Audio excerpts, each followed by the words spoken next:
a nombre de la Comisión Nacional de los Derechos Humanos. Les agradezco mucho la invitación y agradecer, no quisiera excluir a nadie. Gracias, profesor Ulises Esparza, del Instituto de Educación del Estado, maestra Diana Itzel, muchas gracias, psicóloga Lucy Miranda, maestra Diana Itzel, muchísimas gracias, y a la licenciada Susana Macías y el licenciado José de Jesús Lara Limón, un placer compartir con ustedes. Y bueno, sé que no tenemos demasiado tiempo, entonces les voy a pedir si me hacen favor de empezar a proyectar la presentación. Muy bien. Bueno, el enfoque de derechos humanos en la educación, yo quisiera platicarles de forma muy breve. Sé que muchos temas ustedes ya los conocen, son personal que nosotros durante el año 2018 hicimos visitas a muchas escuelas, centros de educación especial, a escuelas de educación básica también con unidades USAER. Hicimos, también tenemos por ahí en la página de internet, publicamos un informe especial sobre el derecho a la educación inclusiva de las niñas y niños con discapacidad. Y bueno, el enfoque de derechos humanos. Comentarles primeramente lo de este informe.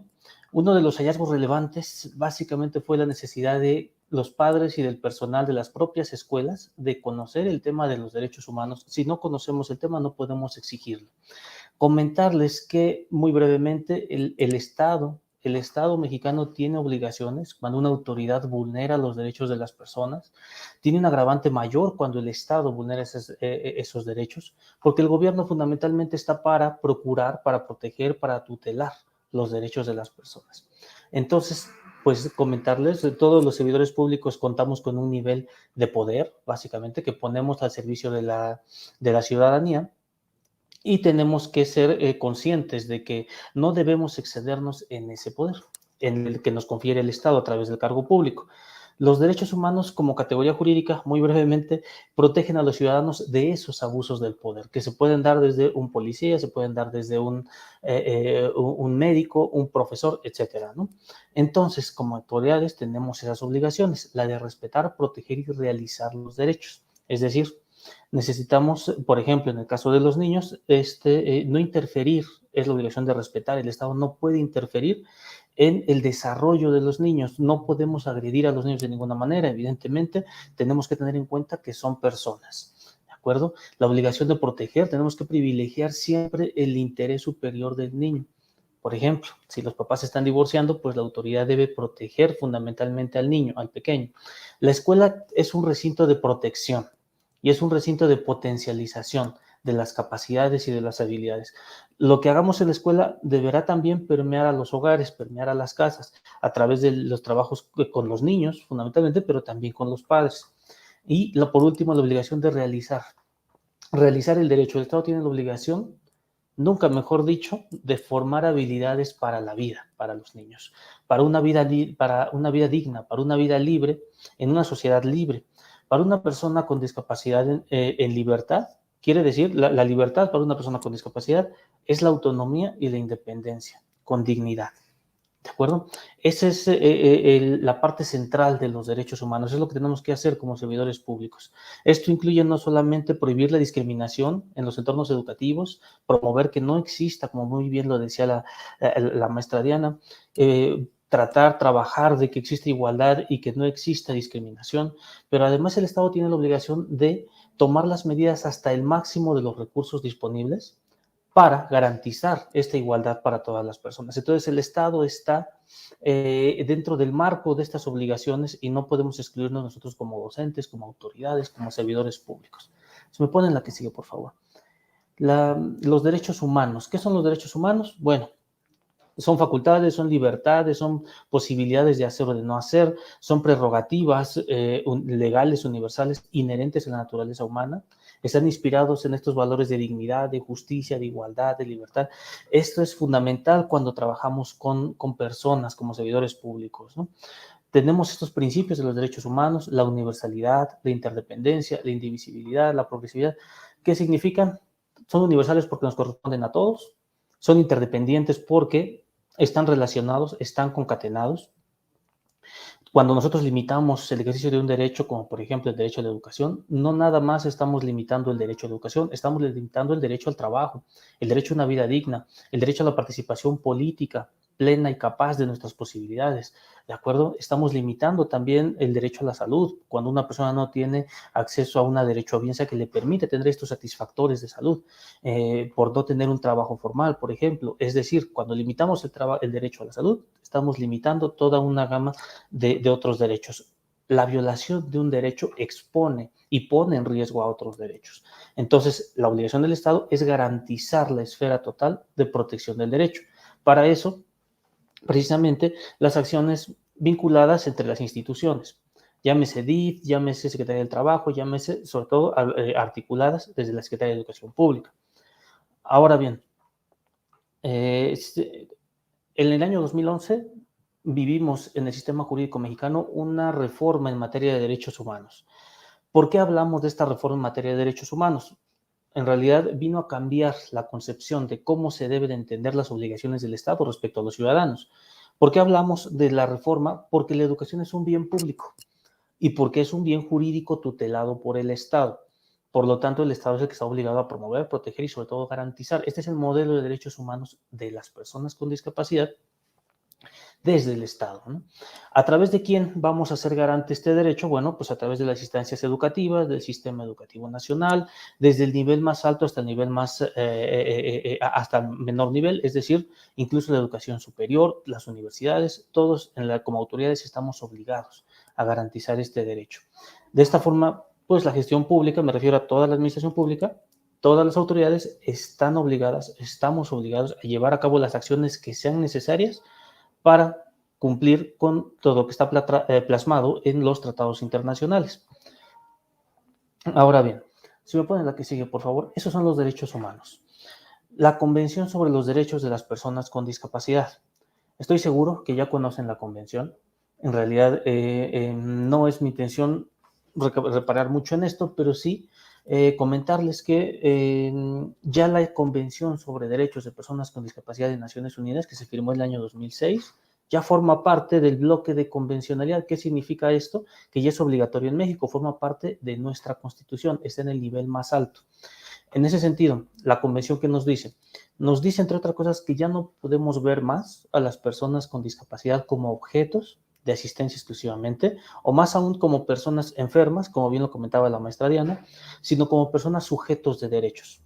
Yo sé que ya conocen este tema, pero me parece muy importante no quitar el dedo del renglón, porque son personas con sujetos de derechos, son sujetos de derechos con toda la dignidad que eso implica. Y es lo que tenemos que potencializar desde el sistema educativo.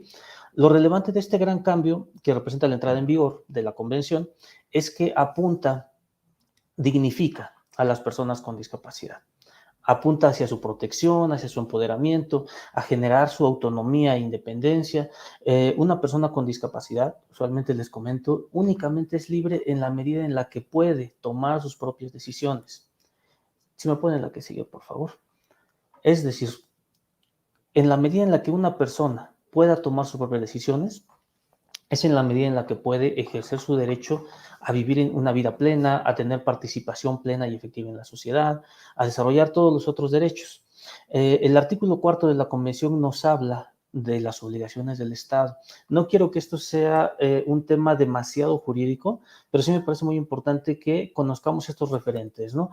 El artículo 4 de la Convención nos habla de las obligaciones del Estado. ¿Cómo conseguir este ideal? Bueno, pues por ejemplo, también el artículo 8 nos habla de la toma de conciencia sobre la discapacidad, sobre las personas con discapacidad, como sujetos de derechos, no como sujetos que son beneficiarios solamente de la buena voluntad de las personas. Eso tenemos que dejarlo atrás. La dignidad para las personas con discapacidad, pues básicamente tiene que ser entendida como el valor que todas las personas tenemos por el hecho de ser seres humanos, todos, y la libertad que tenemos, que debemos de tener para tomar nuestras propias decisiones. Es decir, también la Comisión nos habla del principio de corresponsabilidad y ese nos vincula a toda la sociedad. Es decir, ¿qué es la corresponsabilidad? Es la capacidad que tenemos como sociedad de potencializar las habilidades, de ser solidarios, de ponernos en el lugar de las personas con discapacidad y potencializar sus habilidades y sus capacidades. De forma muy sintética, desde la perspectiva de la discapacidad, de la convención, la discapacidad es un resultado. Es decir, ya no podemos hablar que la discapacidad la tiene la persona. La discapacidad es un conjunto de valores, de factores que influyen en la realidad, en el contexto de la persona. Entonces, los derechos humanos también son conquistas históricas. Es el entorno el que tiene que cambiar, no es la persona quien está obligada a cambiar. A la persona se le podrá rehabilitar y tenemos la obligación, tanto las escuelas como el sistema de salud, como todos los sectores gubernamentales, tenemos la obligación, a través del principio de transversalidad, de trabajar en favor de las personas con discapacidad. Pero la inclusión no se va a dar solamente con discursos institucionales. Yo celebro muchísimo el que el Instituto de Educación de Aguascalientes tenga estas iniciativas. Lo valoro muchísimo porque existe todavía un rezago en otras instituciones, ¿no? Lo que tiene que cambiar es el entorno y la administración pública tenemos que cambiar estos entornos.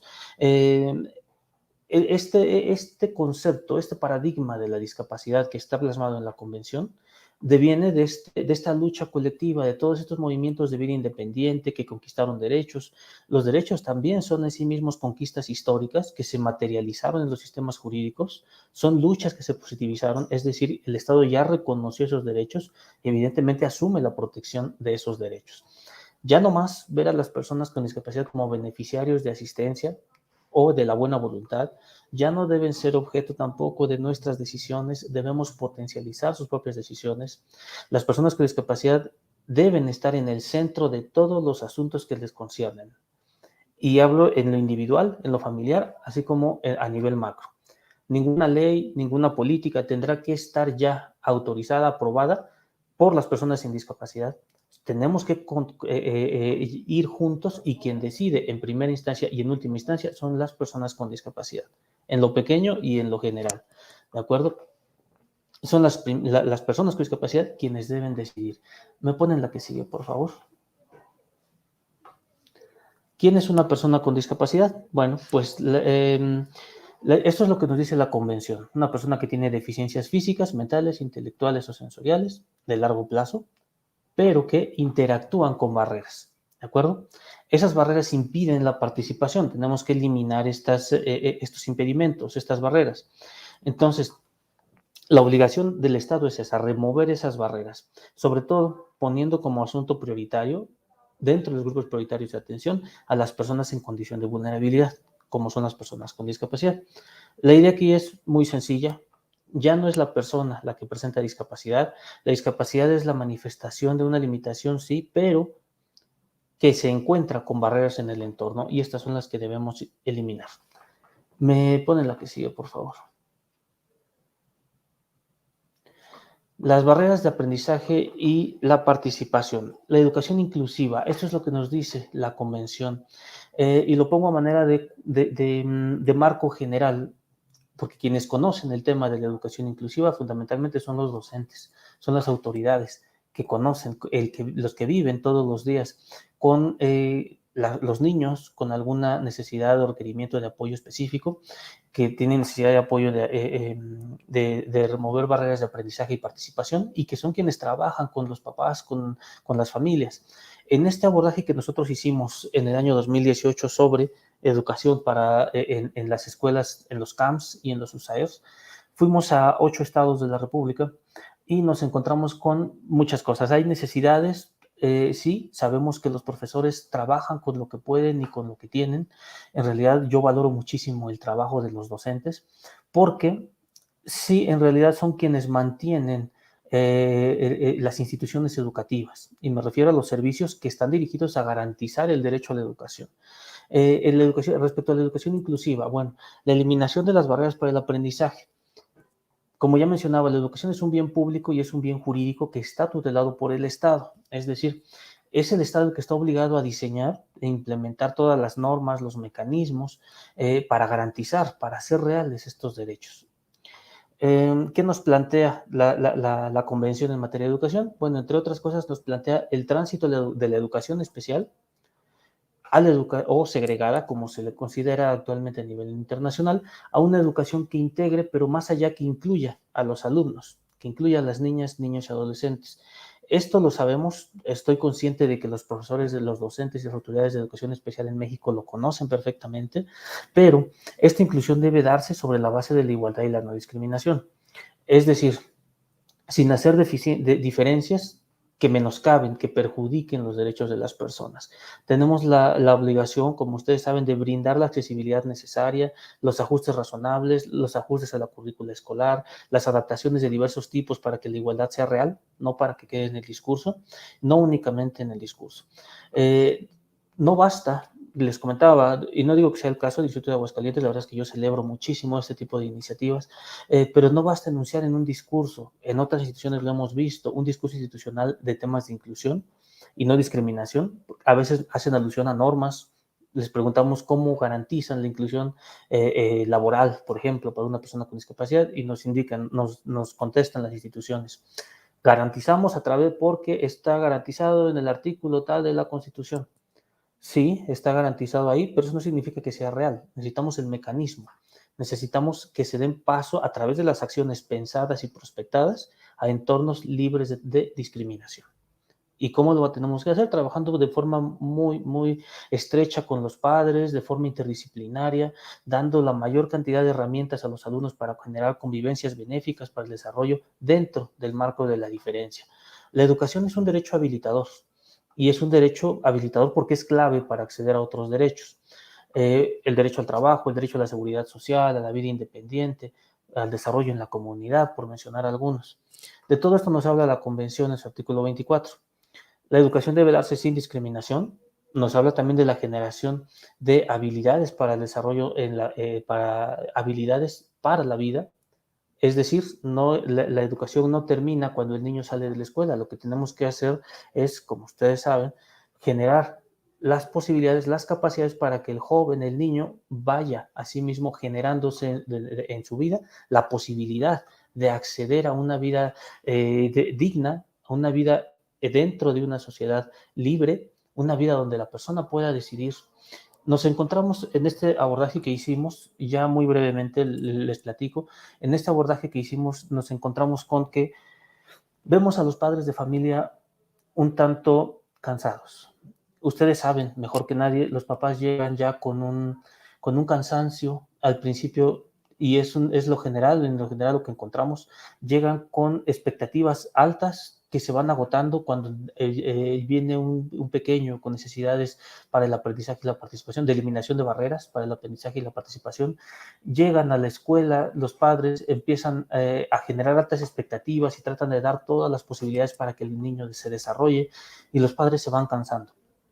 Cuando llegan a la escuela, ya los padres llegan agotados, llegan también con este trabajo, este luto, y lo pongo en términos muy generales, en realidad ustedes lo conocen mejor que yo, pero llegan agotados.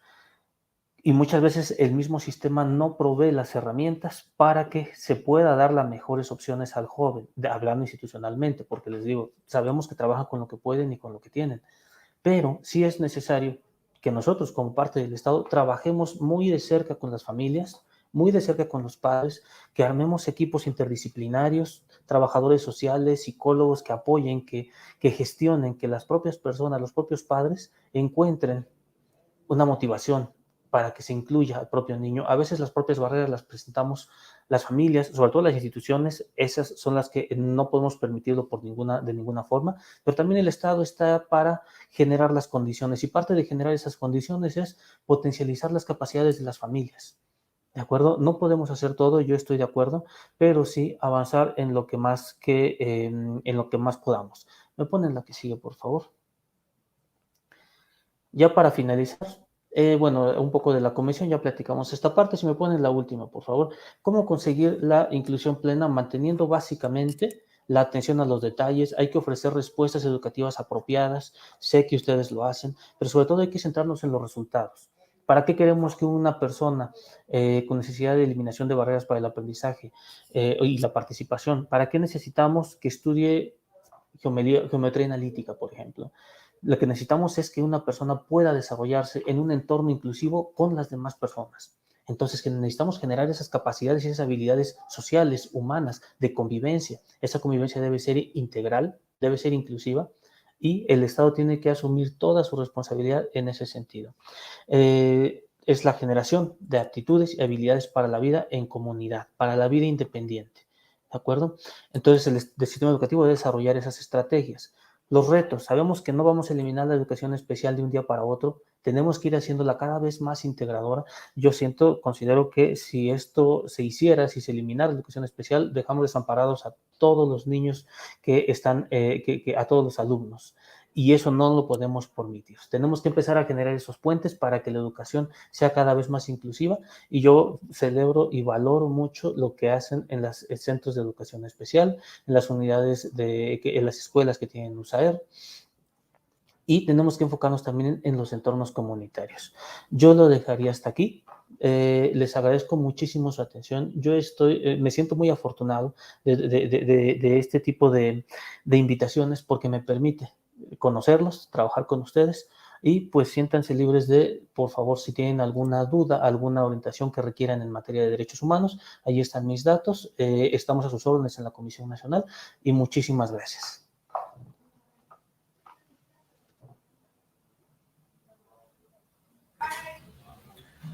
Sensacional ponencia, maestro Raúl Valdés, de la Comisión Nacional de los Derechos Humanos. Estar al pendiente, por favor, para en la parte de cierre tener algunos comentarios y apreciaciones por parte de las maestras y los maestros que nos están escuchando en vivo. La parte final vamos a dar tiempo para algunas preguntas y respuestas. Muchas gracias, maestro. Seguimos con la segunda conferencia de 3 de este panel. Tengo el altísimo honor de presentarles ni más ni menos que a la maestra Susana Macías Reyes, quien estudió la licenciatura en Educación Especial en el Instituto Guadalupe Victoria, aquí en Aguascalientes. Egresó en el año 2000 y cuenta con 21 años de servicio docente, en donde sus inicios de experiencia con el trabajo con las niñas y niños con discapacidad se forjaron en comunidades rurales, precisamente de aquí de Aguascalientes, como lo fue en el municipio del Llano, Calvillo, Asientos, San Francisco de los Romo, Cocío y por último en la parte rural de aquí del municipio capital.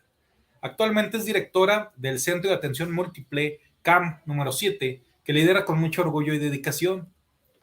Siempre está dispuesta a crecer como profesional y justo se ha destacado por su capacitación a través de distintos diplomados de inteligencia socioemocional, desarrollo humano, estrategias de atención a la diversidad, uso de las tecnologías de información enfocadas a la educación especial y los más recientes en liderazgo educativo.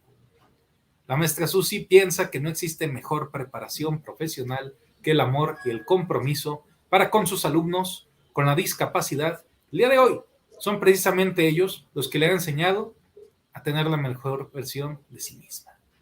Maestra Susi, qué honor para todo el Instituto de Educación de Aguascalientes tenerla el día de hoy aquí compartiendo este panel por el Día Internacional de las Personas con Discapacidad. Le cedemos el uso de la palabra, micrófonos y cámaras para usted. Fuerte y claro, maestra Susi, adelante, gracias. Muchas gracias, buenas tardes. Gracias por la invitación para participar en este espacio. Siempre será para mí, su servidora, un gusto, un placer poder compartir nuestra experiencia. Bienvenidos sean aquí al CAM 7, desde aquí estamos platicando o vamos a platicar este momentito con ustedes. Quiero entonces iniciar mi intervención con una sencilla pero muy poderosa pregunta. ¿Qué es la diversidad? ¿Me pone ya mi presentación, por favor? Gracias. Ok. ¿Qué es la diversidad? Y nos vamos a lo que nos refiere el diccionario. Diversidad. Proviene del latín diversitas. Se trata de una noción que hace referencia a la diferencia, la variedad, la abundancia de cosas distintas o la desemejanza. La diversidad cultural, por ejemplo, refiere a la convivencia e interacción entre distintas culturas. Ahora yo me hago la pregunta y se las hago también a todos ustedes. ¿Por qué hablar de inclusión cuando existe la diversidad? ¿Por qué hablar de inclusión cuando vivimos en un mundo de diferencias, de diversidad?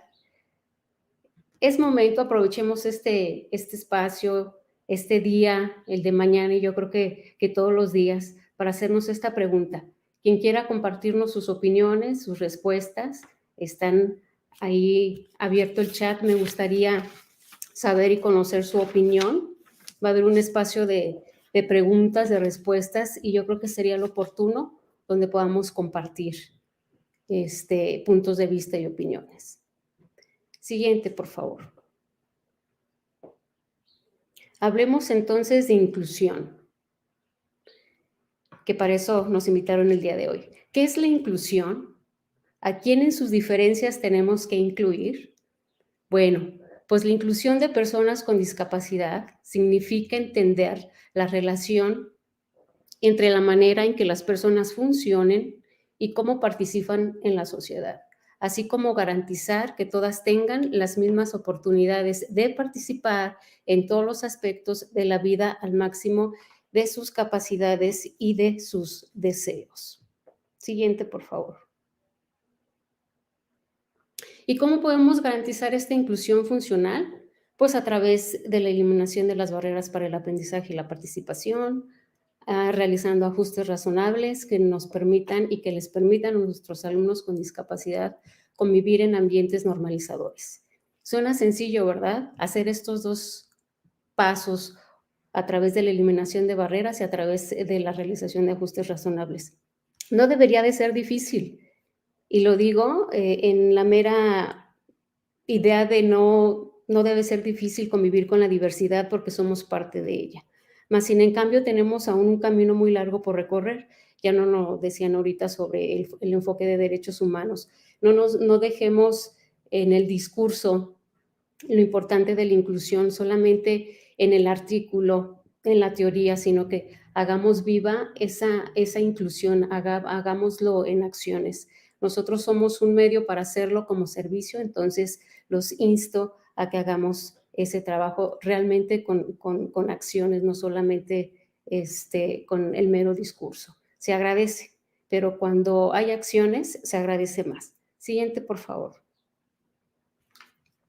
¿Cómo ha sido y cómo es mi práctica educativa desde este modelo inclusivo? Bueno, ya les dijeron en la presentación, tengo 21 años de servicio docente, nos hemos dedicado a mostrarle al mundo en estos 21 años esta gran diversidad, mostrarles la riqueza, mostrarles lo que sí pueden hacer, mostrarles las cualidades, sus fortalezas, no así sus limitaciones, siempre realizando un trabajo educativo enfocado principalmente a 3 aspectos, que no debería de ser, ¿verdad? Pero más sin embargo tenemos que hacerlo. ¿Cuál sería uno de ellos? Pues es eliminando modelos segregadores.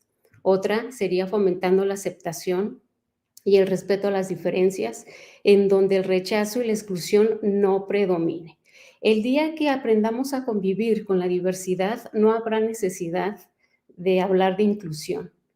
Más sin en cambio es importante seguir trabajando en ambientes donde hay el respeto a las diferencias. Y bueno, el último y creo yo el más importante, que es muestra de lo que estamos haciendo el día de hoy, pues es impulsar modelos de atención en contextos lo más normalizadores posibles. ¿Qué quiere decir esto? Pues crear una escuela para todos donde todos aprendamos de la misma, a lo mejor no de la misma manera, pero sí en el mismo contexto. Ya lo decía ahorita nuestro compañero, que el servicio de educación especial ya muy seguramente nos falta poco, pero a nuestra cultura, a la sociedad todavía no está preparada, pero yo creo que vayámonos cogiendo de esta idea de que pronto debemos desaparecer justamente porque como sociedad tenemos que crear estos contextos lo más normalizados posibles. Y vuelvo a repetir, el día que aceptemos a la diversidad, ese día vamos a dejar de hablar de inclusión. Siguiente, por favor. La exclusión no es un problema de los alumnos, sino de las escuelas. En consecuencia, son estas las que deben adaptarse. Los alumnos deben ser atendidos en entornos inclusivos para que participen e interactúen en igualdad de oportunidades. Las diferencias en las capacidades de los alumnos no deben ser ni deben de representar una barrera, sino una fuente de aprendizaje, y le agregaría yo una fuente de riqueza. La diversidad es riqueza. Entonces, yo no entiendo en mi concepción por qué no hay aceptación. ¿Vale? Hablemos ahora de lo que nosotros como escuela debemos ser inclusivas o inclusivos. Siguiente, por favor. Bueno, una escuela inclusiva es aquella que promueve la valoración de la diversidad, aquella que garantiza la participación con igualdad y equidad, aquella que se adapta a las necesidades de los alumnos, de sus intereses, de sus características, de sus gustos, inclusive también debemos de partir de miedos, de angustias, y utilizamos un lenguaje común, no etiquetamos, no minimizamos, vemos más la capacidad que la limitación. Entonces, una escuela inclusiva es aquella que minimiza y elimina en lo posible todas estas barreras para el aprendizaje y la participación. Y yo les diría una de las principales barreras a las cuales nos enfrentamos cuando trabajamos con los chicos con discapacidad, a la barrera actitudinal. Y no me dejarán mentir. El día que derribemos esta barrera, las demás van a ser las menos importantes. Entonces, el día que seamos una sociedad que aceptemos a las diferencias, donde no juzguemos, donde sumemos y no restemos, seguramente seremos un país más pleno, más feliz, más productivo y más humano. Siguiente, por favor.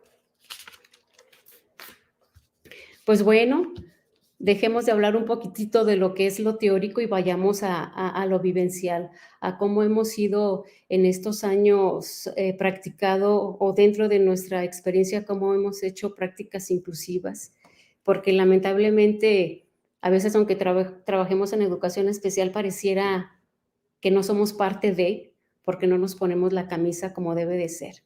Muy en lo personal pienso eso. Mas, sin embargo, en mi experiencia de trabajo con y para la diversidad, han sido años de muchas satisfacciones y al mismo tiempo de grandes retos en cuanto a la eliminación de estas barreras que les anteponemos a las personas con una condición diferente a la nuestra. Siguiente, por favor.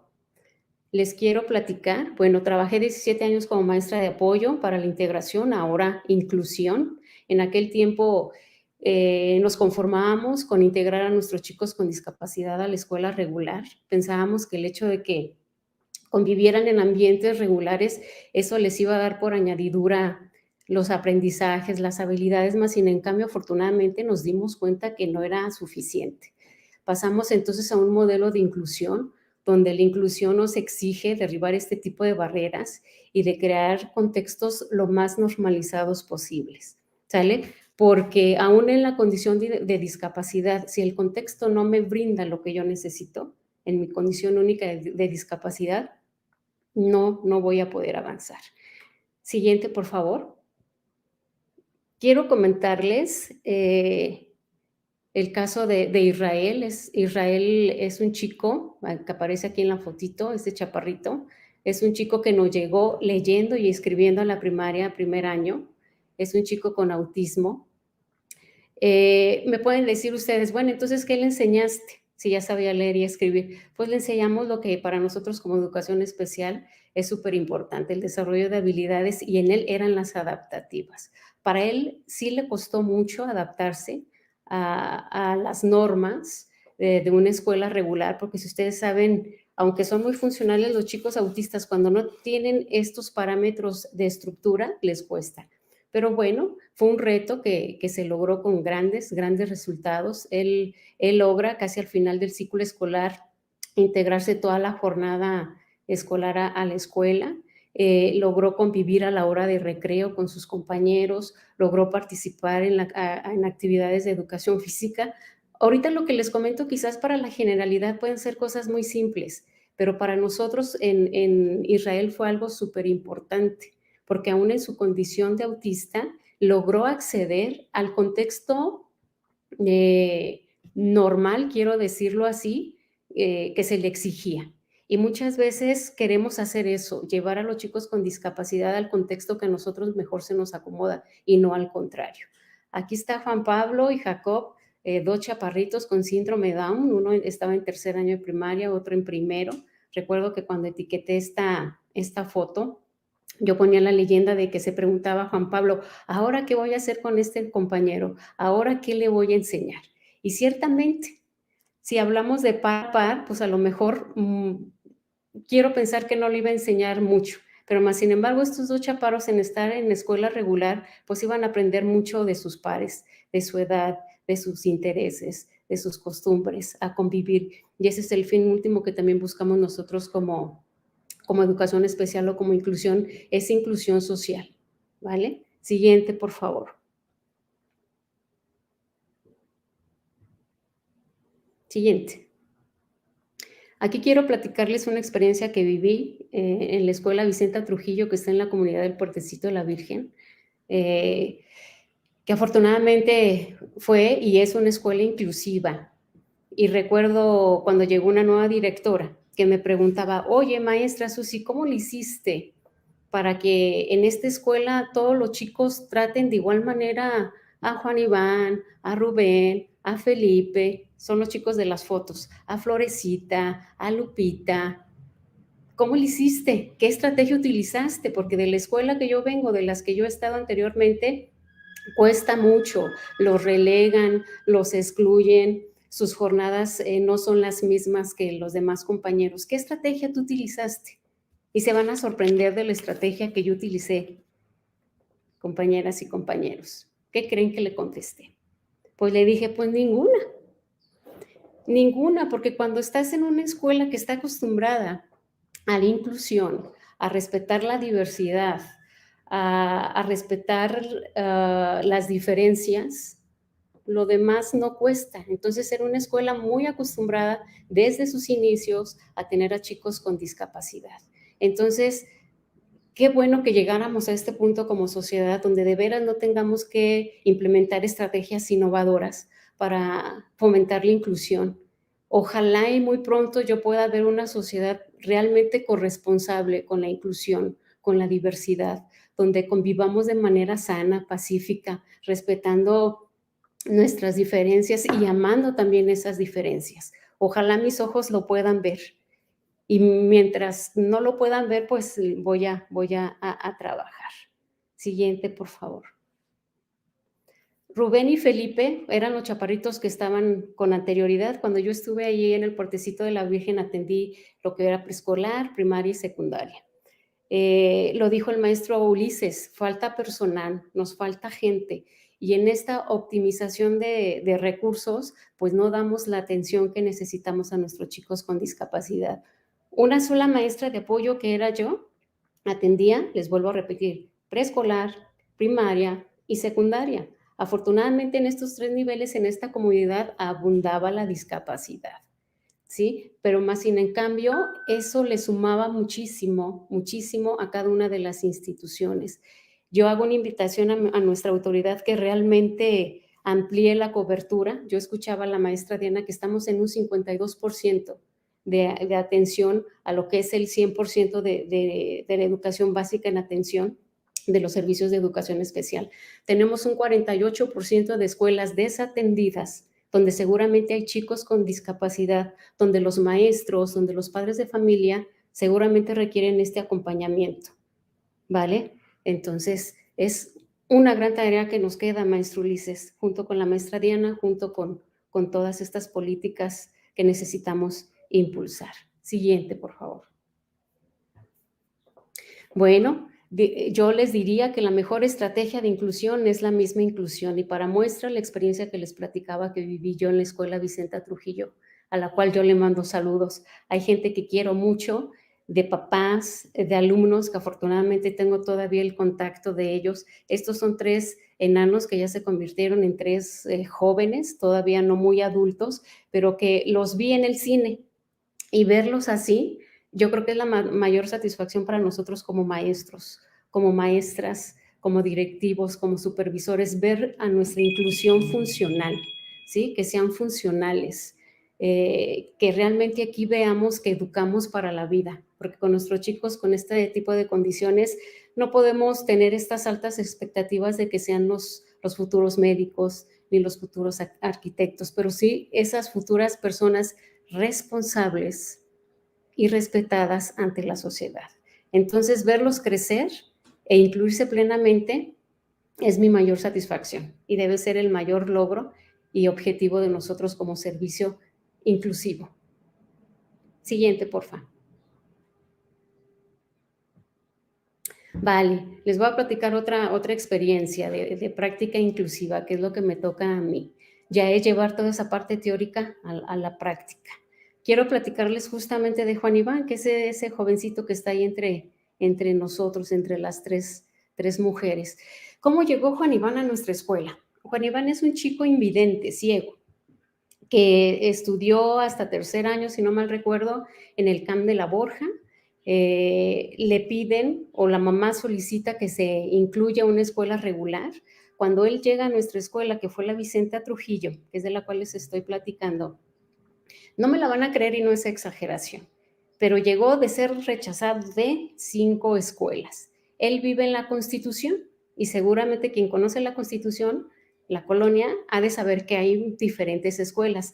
Las recorrió y llegó a una escuela, que no voy a decir su nombre, pero que hay el servicio de educación especial y tampoco fue aceptado porque la maestra de aprendizaje le dijo que no sabía braille. Entonces, por tanto, que no lo podía aceptar. Él por eso llega a la escuela Vicenta Trujillo, que pertenece al municipio de San Francisco de los Romos, como última alternativa de la señora, porque le dijeron, mira, aquí relativamente cerca está esta escuela, ve para allá. Llega con nosotros, solicita la inscripción de Juan Iván a tercero de primaria, y ¿cuál fue su sorpresa? Que le dijimos junto con el director que sí. Créanme que la señora Mónica, que es la mamá de Juan Iván, no se la creía.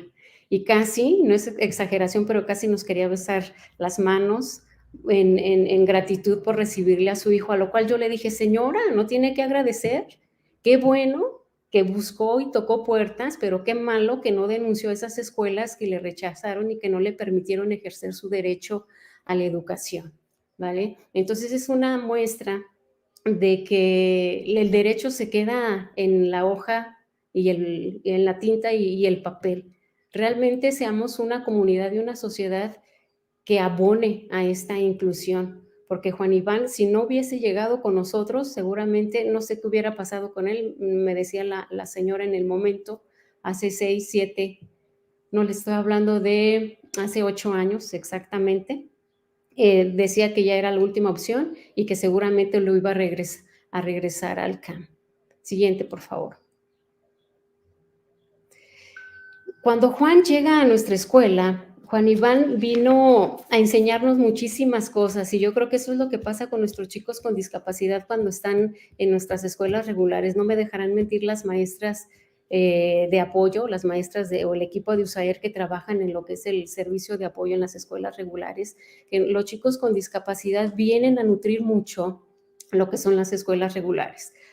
Cuando se aceptan, cuando reconocemos en ellos la capacidad y no la limitante. Juan Iván nos vino a enseñar que en la discapacidad también hay talento. A este chaparro le gustaba mucho la música y yo le veía la habilidad en un xilófono. Entonces, yo sé algo de musiquita, ¿verdad? Lo enseñamos aparte de escribir y leer en braille y de usar la caja aritmética, el ábaco y de que la maestra asustaba, pero tras de él regañándolo porque no acentuaba bien sus palabras, porque no leía fluido. Entonces nos fuimos por otro desarrollo de habilidades que fue la música. Juan Iván, afortunadamente, tenía este don. Le gustaba tocar piano, lo enseñamos a tocar piano, luego lo inscribimos en un programa que también se dio por parte del Departamento de Educación Especial en la Universidad de las Artes, estuvo ahí como talento y aprendió a tocar la guitarra. Juan Iván nos dejó un gran legado en esta escuela, ¿sí? Donde para él no hay limitantes, él nos mostró que a pesar de no ver, su capacidad y su empeño era mayor, sus ganas de superarse eran más que las nuestras, aunque a veces llegaba al salón y me decía, maestra, venía yo con Rubén, un débil visual, y alcanzamos a escuchar a lo lejos, mira, ya van los niños del Teletón, ya van a sus clases. Pues bueno, pero ellos ya lo tomaban como una broma, ¿vale?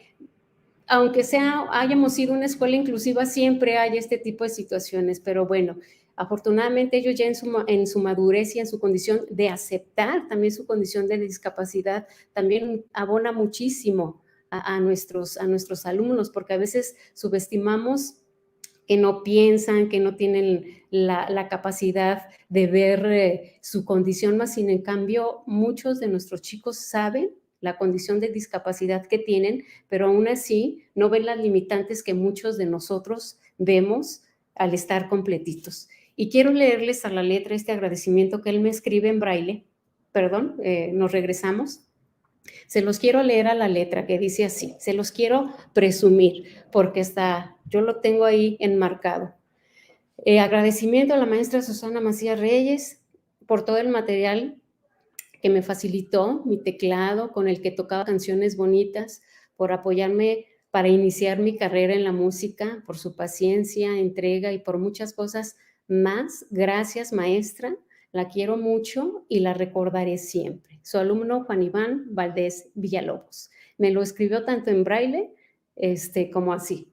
Entonces, para mí, es más importante que el título de mi licenciatura, que un título de una maestría, porque el título no hace al maestro.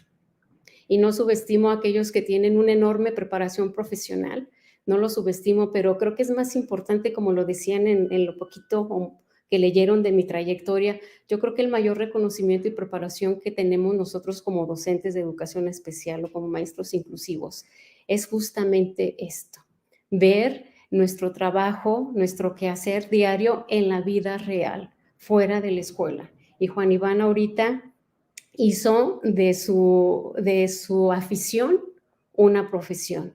Entonces, yo diría que con uno que haya yo logrado en mis 21 años, quisiera decir que me doy por satisfecha, no me doy todavía por satisfecha.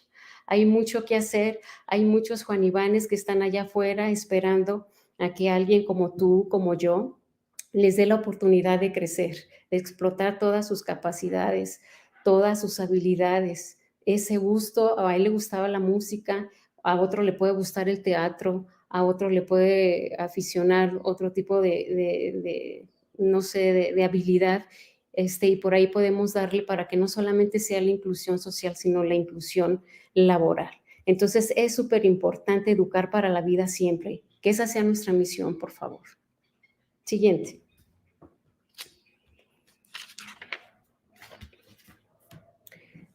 Bueno, creo que ya me cortaron mi presentación.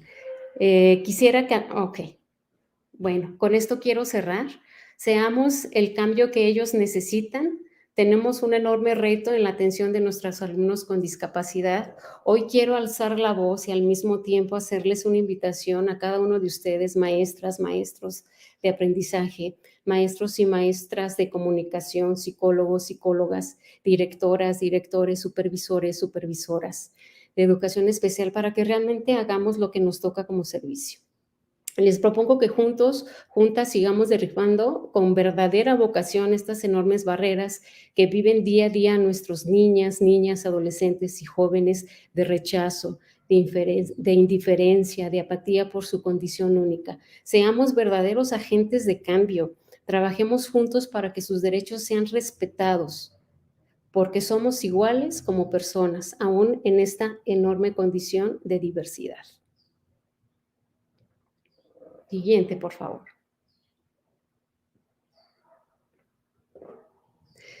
Nosotros estamos comprometidos. ¿Tú lo estás? Especiales son las pizzas. Capacidades especiales tienen los superhéroes. Enfermos hay en los hospitales. Atrasado viene el colectivo. Capacidades diferentes tiene una taza y una olla. Angelitos habrá en el cielo. Cuando quieras referirte a una persona con discapacidad, solamente di eso. Llámala persona con discapacidad, o mejor aún, llámala por su nombre. Siguiente. Por una escuela inclusiva, sumemos capacidades. CAM 7. Desde aquí los saludo. Fue un placer estar con ustedes en este espacio chiquitito. Perdón si me apasioné, me apasiona mi trabajo. Aparentemente pensé que en 5 minutos iba a terminar, pero para mí es una gran satisfacción y honor trabajar con chicos con discapacidad, y más estar en el espacio que ahorita estoy, con un gran equipo de maestras, con un gran equipo de directores, con una gran supervisora que agradezco y que aprovecho la oportunidad para agradecerle a la maestra Patti y a todo mi equipo de trabajo de aquí de mi CAM 7. Reciban un enorme saludo y un placer compartir con nosotros un poquitito de nuestra experiencia de vivir con los chicos con discapacidad. Hasta luego. Maestra Susana, nuestro reconocimiento y un aplauso grande y fuerte para usted y para todo el gran equipo del CAM 7, que día con día precisamente transmite esa pasión por el servicio, esa vocación por la educación. Como usted dice, vamos a utilizar las palabras adecuadas, el lenguaje correcto, con respeto, sobre todo porque somos personas a fin de cuentas, todos y cada uno de nosotros. Muchísimas gracias, maestra Susana Macías Reyes, directora del CAM número 7 de aquí de Aguascalientes. Excelente tarde para usted. Seguimos con nuestra tercera y última ponencia del día de hoy. Completando este panel, viene ni más ni menos que el maestro Pepe. Se los quiero presentar de la siguiente manera. El licenciado José Jesús de Lara Limón, maestro Pepe, mejor conocido por todos los amigos y conocidos, tiene por objetivo superarse como profesionista con la actualización diaria para poder realizar proyectos hacia la sociedad que vayan acorde a nuestros días, expandiendo sus conocimientos musicales, docentes y tecnológicos, con procedimientos que hagan el buen desempeño de su vida personal y laboral para ser más independiente de lo que soy actualmente, con la finalidad de adaptarse a una sociedad que cada vez va más rápido. El maestro Pepe también siempre busca fomentar el respeto por parte de la sociedad hacia las personas con discapacidad, centrándose en la discapacidad visual, que es con la que él vive. Su formación académica pues es vasta y amplia. Es licenciado en Letras Hispánicas por la Universidad Autónoma de Aguascalientes. Después estudió música, con música, canto, percusión, modulación de la voz, dicción y estudios básicos en ingeniería de audio también, que son particularmente sistemas de sonido digitales en el Centro Cultural México Contemporáneo. Más recientemente se ha especializado como docente, como un líder en cuestión de la cuestión visual, y sobre todo también destacarles su expertise en la capacitación de la didáctica en general, actualmente enfocado a la docencia de niños ciegos, escritura de textos narrativos y poesías, manejo de las tecnologías adaptadas para ciegos, tanto en informática como en sistema braille, entre otras más actividades impresionantes que tiene este Pepe, con un cálido y sincero abrazo por parte de todas las personas, tanto del Departamento de Educación Especial e Inclusión como el Instituto de Educación de Aguascalientes. Sabes que eres querido, sabes que eres valorado. Por favor, contágianos más con tu presentación el día de hoy, en este marco del Día Internacional de las Personas con Discapacidad. Te escuchamos, maestro Pepe, fuerte y claro. Gracias, Paco, por esa presentación que no merezco. Gracias, Ulises. Gracias, maestra Diana. Gracias, Eric. Gracias, Raúl. Gracias, Susana, por permitirme estar con ustedes. Pues, accesibilidad e inclusión. Yo cuando escucho la palabra accesibilidad, a mí se me enchina la piel. Me gusta escuchar palabras de accesibilidad. Me gusta que haya cosas accesibles para mí, como por ejemplo esta presentación que yo les estoy teniendo, que dice imagen en texto, aparece el logotipo del Instituto de Educación de Aguascalientes. Este es un gráfico descriptivo y por eso tenemos que hacer de la accesibilidad y la inclusión para todos. Aquí tenemos otra imagen de unos docentes trabajando en línea y yo vengo en representación a nombre del Centro de Educación y Canalización para la Inclusión Educativa, CESIE, y todos mis compañeros, espero representarlos con honor y orgullo. Y yo tengo cuatro motivos de trabajar. Mis 4 motivos de trabajar se llaman Michelle Márquez Muñoz, se llama Mía Samara Campos Cisneros, Estefanía Ramírez Sánchez y Darian Ricardo Ibarra Rodríguez. Ellos son para mí mis 4 motores, ellos me están moviendo, ellos me están ayudándome a actualizarme. Bueno, la accesibilidad universal. ¿Qué es accesibilidad universal? Pues simplemente la característica que deben cumplir entornos, productos, servicios que van a permitir a todas las personas su acceso, comprensión y disfrute de una forma normalizada cómoda, segura y eficiente. Y aquí estoy manejando desde páginas web, estoy manejando desde transporte público, estoy manejando desde edificios, calles. Nuestras calles no son accesibles. Hay un montón de cosas que no nos hacen accesibles. Puestos callejeros, desniveles en las calles, para caminar con el bastón. La gente, sobre todo la gente con sus autos, no tienen una cultura, ¿verdad? Para la accesibilidad. Tú vas por las calles, levantas tu bastón, como diciéndoles, oye, voy a pasar. No, no les importa. Ellos siguen caminando, ellos siguen en sus vehículos. Pocas personas se bajan a ayudarte, pocas personas te dicen qué necesitas. Pues ayudarme a cruzar una calle. Nuestros semáforos, pues sí, pitan y son ahí accesibles, pero yo ni siquiera sé diferenciar en cuando si pita o deja de pitar, ¿qué hago? Es cuando camino, cuántos segundos les quedan.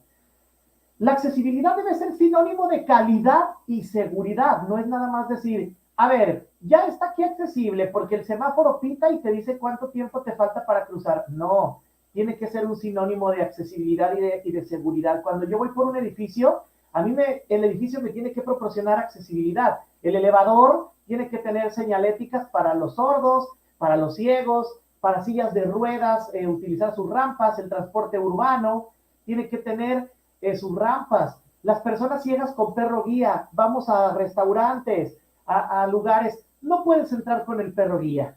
No puedes hacer esto porque tu perro guía se puede orinar, se puede hacer del baño. Espérense, mi perro guía está educado, pero ustedes por su falta de cultura no lo saben.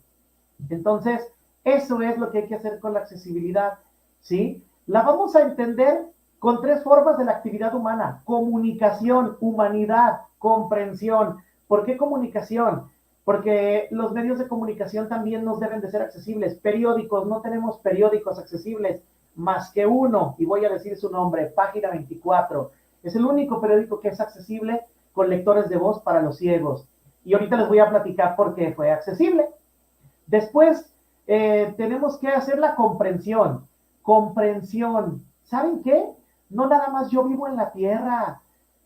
Hay muchas personas que viven en la tierra, hay ciegos, hay sordos, hay personas con silla de ruedas. Tengo que comprender como ser humano que hay otras personas que están conmigo y que yo no soy el único. Yo me siento muy contento porque yo no tengo ninguna discapacidad. Yo puedo ver, yo puedo caminar, yo puedo oír, yo no utilizo silla de ruedas, pero no estás exento de utilizarlo. Entonces respeta, porque no nada más tú vives en este mundo, hay muchas personas con discapacidad. Y por último, la movilidad. La movilidad tiene que ser para nosotros fluida, tiene que ser accesible. Necesitamos calles accesibles, necesitamos señaléticas en braille de las calles, necesitamos semáforos sonoros que sí funcionen y que nos digan cuánto tiempo falta para cruzar la calle. Yo una vez fui a Los Ángeles y en Los Ángeles decían 5 seconds, 4 seconds, 3 seconds. O sea, te decía cuántos segundos te quedan para que puedas cruzar la calle. Eso es lo importante que aquí nos falta. Bueno, voy a irme a la accesibilidad en pro de la inclusión. La inclusión es la actitud, tendencia política de integrar a todas las personas en la sociedad. Punto. Así, a todas las personas en la sociedad. Yo como escuela, como empresa, como ser humano, tengo que integrar a todas las personas en la sociedad. Tengo que ser inclusivo. Tengo que integrar a mis estudiantes con una inclusión. ¿Cómo lo voy a hacer? Pues simplemente ayudarles a manejar su bastón. Déjenme acomodar aquí mis audífonos que no me gustan. Mi bastón, tengo que enseñarlos a usar el bastón. ¿Para qué voy a usarlos a usar el bastón como en esta imagen con palomita? Para el desplazamiento, favoreciendo la seguridad, independencia y autonomía. Ahí vemos a Palomita. Palomita es una niña de Los Azulitos, Jalisco. Ella está trabajando con su bastón y ella tiene que ser más independiente y más autónoma. ¿Sí? Vamos con la siguiente diapositiva. Barreras que enfrenté, fíjense bien en esto, ¿cómo la titulamos? Ante la inaccesibilidad. Bueno, Pero estoy hablando de la accesibilidad del trabajo en línea. Nosotros estábamos en la escuela trabajando muy a gusto, muy contentos, y llega una pandemia que se llama COVID y nos dice, hey, hay que estar en tu casita, Pepe Limón, con los niños trabajando. Entonces yo dije, oh, ¿y ahora qué hago? ¿Cómo es trabajar en línea? De repente me mencionan que Google Meet, y yo, conozco Google, pero Google Meet, ¿qué es eso de Meet? Ah, pues es para hacer reuniones. Reuniones, pero ¿de qué? ¿Cómo? ¿Cuándo? ¿Dónde? ¿Por qué? Entonces, una de las barreras fue desconocimiento al trabajo en línea. Yo decía, ¿y ahora yo qué voy a hacer? Esa fue la primera. Carencia de conocimiento de docente y estudiantes sobre el manejo de plataformas y accesibles Meet y Zoom. Déjenme, estos audífonos no me dejan en paz. Entonces yo decía, ¿qué es eso de Meet y qué es eso de Zoom? Pues yo creía que Zoom era una cámara, ¿no? Cuando amplías una imagen es un zoom. Y Meet, pues no sabía qué era. No contar con instrumentos como cámara, micrófonos e internet adecuados para dar clases en línea. Cuando me dijeron, tienes que dar tu primer clase en línea, yo dije, en línea, será la línea verde, ¿no? La que anda por ahí, que hicieron por ahí en unos fraccionamientos, pero yo no sabía yo qué era la línea. Bueno, luego, pues yo dije, ¿qué es lo que tengo que hacer? Ponerme a trabajar.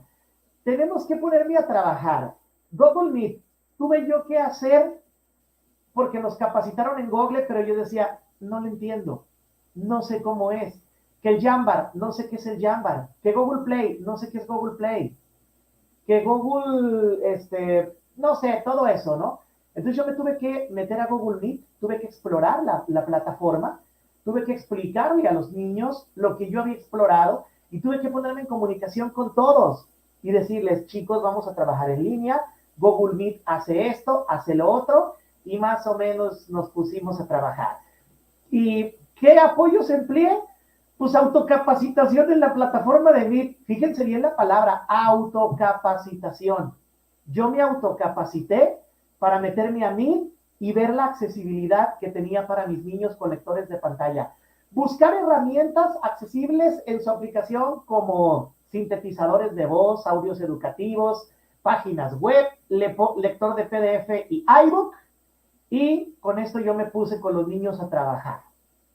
Después me puse a buscar videos audio descritos. Los videos audio descritos son videos que una voz off me va indicando lo que se ve en el video. Ese es un video audio descrito. Ahorita les platico más de esa situación. Explorar la plataforma de manera exhaustiva. Yo tenía que entenderla primero para explicársela a los alumnos después. Y luego yo dije, yo no voy a estar batallando. Yo les voy a mandar un correo a Google. Google, una empresa transmundial, internacional, mundialmente conocida, con un poder empresarial enorme. Entonces yo dije, yo voy a mandar un correo a Google, yo les voy a decir que soy docente y yo les voy a decir que es un poquito accesible su plataforma Google Meet. Con la esperanza de que no me lo contesten. Se los mandé como a las 12 del día. A las 0:32 del día, creo que fue el 16 de abril del año pasado, me contestan. Gracias por ponerte en contacto con nosotros. Vamos a mejorar esa accesibilidad. Qué bueno que lo reportas. Ojalá otras personas con discapacidad visual nos reporten la inaccesibilidad para mejorarla. Y luego, ya que vi que poco a poco Meet tenía accesibilidad, ya tuve que explicarle a los estudiantes la forma de trabajar con la aplicación y sus atajos de teclado. Aquí tenemos una imagen donde estamos explorando una plataforma y donde hay una alumna recibiendo en línea actividades. Aquí, maestra, ¿quién es la que nos está aquí en las actividades en línea con la caja? Michelle. Es Michelle, ok. Nuestra amiga, nuestra estudiante, Michelle.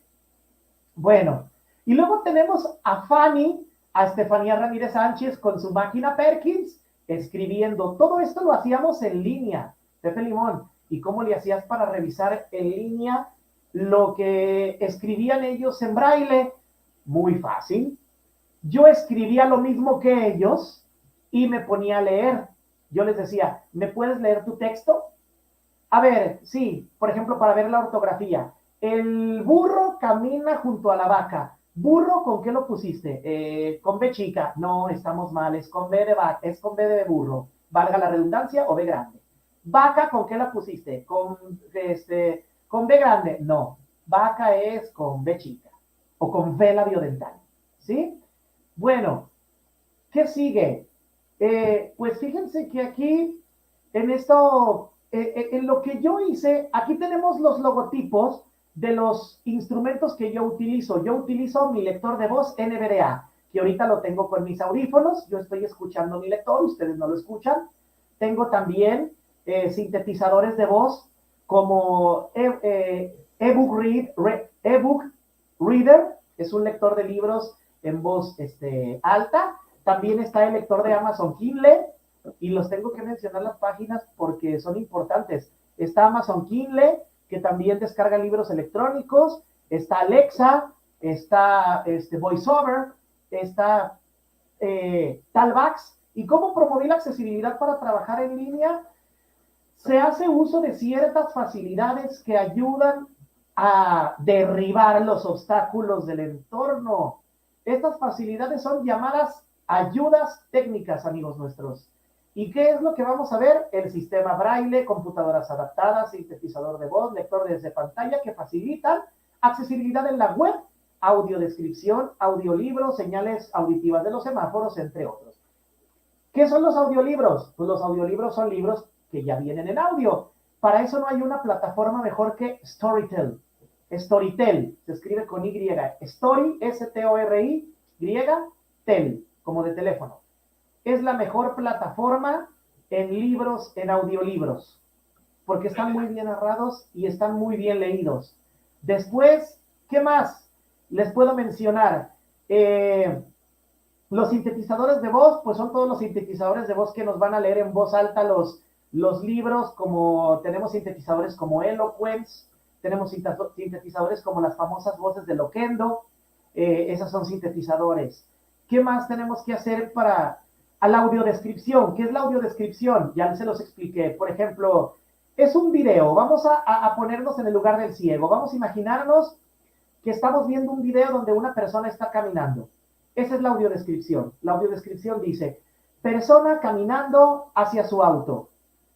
La persona abre su auto, se introduce a su auto, saca la llave y enciende su auto. Comienza a circular por unas calles adornadas con adornos navideños, valga la redundancia. Eso es una audiodescripción. Audiolibros, ya lo mencioné, señales auditivas de los semáforos, pues que los semáforos nos digan cuánto tiempo nos falta para poder cruzar nuestra calle. ¿Sí? Eso es lo que necesitamos. Y para mí, el sistema braille. El sistema braille, hay maestros, y así lo voy a decir, que desgraciadamente ya quieren que el niño trabaje con la pura computadora. Voy a quitarme esto si me permiten, porque entonces están con la pura computadora y usa la computadora para esto, usa la computadora para lo otro, usa la computadora para escribir esto. Señores, el sistema braille es nuestro sistema de nacimiento. Es muy hermoso escuchar un lector de voz que nos diga lo que estamos haciendo, pero es más hermoso sentir en la yema de mis dedos los puntitos del sistema, oler el papel. A mí me encanta oler el papel cuando me llega un libro nuevo a la biblioteca del CECIE. Me dice la maestra Ceci, por favor, ponte a acomodar los libros. Y yo lo que hago, yo abro las cajas y en vez de acomodar los libros, vuelo el papel. Y empiezo a leer los libros. Llega la maestra, ¿qué estás haciendo? ¿Acomodando los libros? No, espéreme, primero los estoy leyendo. Y me gusta como leer, no los leo todos, pero sí me gusta tocarlos, leerlos, sentir el braille y me entretengo. Luego ya me pongo a acomodar mis libros, ¿verdad? Bueno, ¿cómo se trabaja en línea con la accesibilidad? ¿Cómo se trabaja en línea con la accesibilidad? Bueno, pues simplemente enseñarles a madres de familia, estudiantes y a maestros que se quieran capacitar el uso de los atajos de teclado de Google Meet y de Zoom. ¿Sí? Aquí tenemos en una imagen, tuvimos el orgullo de platicar con una maestra de la ONCE, Organización Nacional de Ciegos Españoles. Ella nos platicó cómo están las barreras en España y qué barreras hay sobre la accesibilidad. Y en España están muy adelantados, pero muy adelantados con la accesibilidad. Ojalá México pudiera hacer esto. Los asistentes virtuales. Yo les he enseñado a los niños a utilizar asistentes virtuales. Alexa es un asistente virtual. Mía Samara, una niña a quien le mando un saludo, igual que a Darian, Michelle y Fanny. Mía Samara trabaja mucho con Alexa y tiene mucho conocimiento de Alexa. Yo, por ejemplo, aquí tengo Siri, es la voz de Siri. Yo, por ejemplo, si yo le pregunto, el otro día me preguntaba una estudiante, me decía, profesor, ¿qué es Capicúa? Capicúa, Dije, ¿me lo estás preguntando en serio? Sí. Entonces yo agarré mi Siri. Oye, Siri, ¿qué es Capicúa? En matemáticas, la palabra Capicúa se refiere a cualquier número que se lee igual de izquierda a derecha que de derecha a izquierda. Ejemplos: 161, 2992, 3003, 91.019, 5005, 292, 2882, 2442, 9.102.019. Eso me contestó Siri. Y yo de ahí pude resolverle a mi estudiante lo que era Capicúa. Ahora, también podemos bromear con los asistentes virtuales. Oye, Siri, cántame una canción. No quiso. Le dio pena. Pero ahorita le ponemos. Oye, Siri, cántame una canción. Si insistes. La cucaracha. Ya no puede caminar. ¿Sí? Esos son los asistentes virtuales. Podemos estar utilizándolos de juego, podemos estar utilizándolos para nuestro trabajo, para nuestras actividades diarias. Lo mismo pueden hacer con Alexa, lo mismo pueden hacer con Talbot, con Hey Google, se llama Hey Google. Oye Siri, ¿qué opinas de Hey Google? Hola, soy Siri. Creo que te equivocaste de asistente. ¿Sí? ¿Se fijan? O sea, son cosas que podemos trabajar con ellos y es muy divertido cuando los agarramos de juego, los asistentes, y son muy útiles cuando los agarramos para tener conocimientos. Bueno, ejemplo de audiodescripción. Aquí hay un video que yo no se los voy a reproducir porque yo les digo a ustedes que lo reproduzcan para que vean qué es la audiodescripción. Es un video de INCI Colombia, Instituto Nacional de Ciegos de Colombia. Aquí en México, lamentablemente, no tenemos ningún instituto de ciegos que tenga las capacidades como la ONCE o como INCI Colombia. Si alguien conoce alguno, que me lo diga, pero yo no conozco ningún instituto de ciegos que vaya a la par de INCI Colombia y que vaya a la par de Organización Nacional de Ciegos Españoles, ONCE. Les repito, si alguien lo conoce, dígamelo porque sí me gustaría saberlo. Y bueno, ¿cuáles son mis retos? Aquí tengo el video de audiodescripción. ¿Cuáles son mis retos? Pues ir a la par con el desarrollo tecnológico que beneficie a las personas con discapacidad visual. ¿Por qué a la par? Porque la tecnología, boom, la tecnología camina, avanza, corre. Entonces yo tengo que hacer lo mismo, porque si ya salió el asistente virtual 2.0, mañana va a salir el 2.1 y pasado mañana el 2.2. Y el 2.2 me va a ofrecer mejores capacidades de entendimiento que el 2.0. Mantenerme informado sobre los progresos de los niños. A mí me gusta mucho trabajar con los estudiantes y me gusta mucho su progreso. Me gusta mucho tener el acercamiento con los estudiantes, como conocer sus gustos, platicar con ellos, ¿sí? Espérenme que aquí me está hablando esto, guarda silencio. A mí me gusta mucho acercarme con los estudiantes y con sus papás.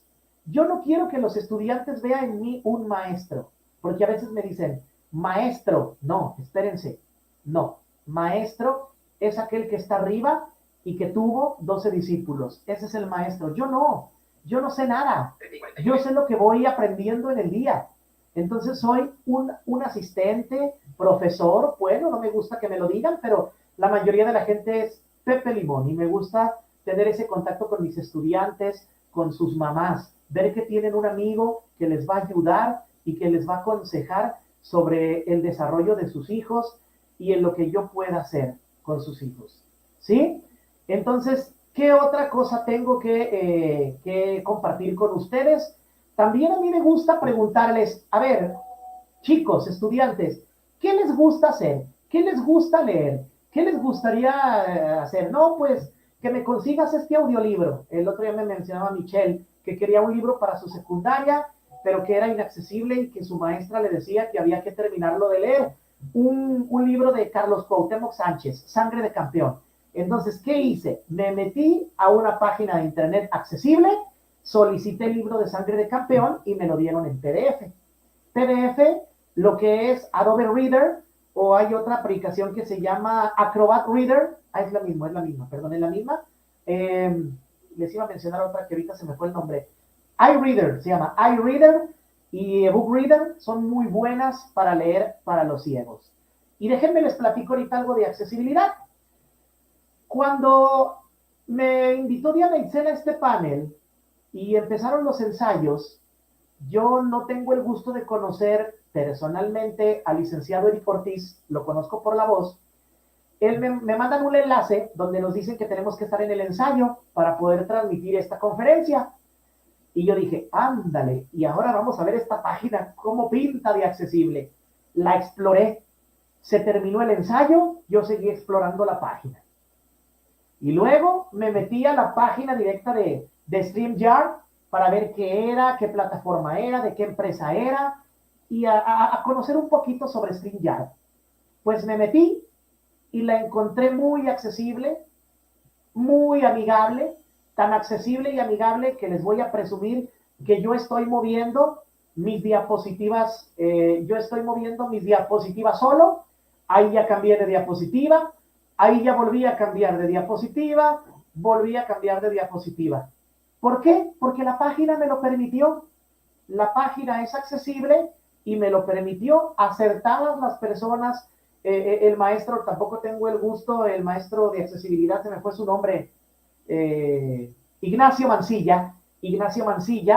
Felicidades, maestro, porque esta inclusión, para mí sí fue inclusión. Me invitaron a un panel, es el primer panel que yo hago en línea, y créanme que la página de StreamYard es totalmente accesible.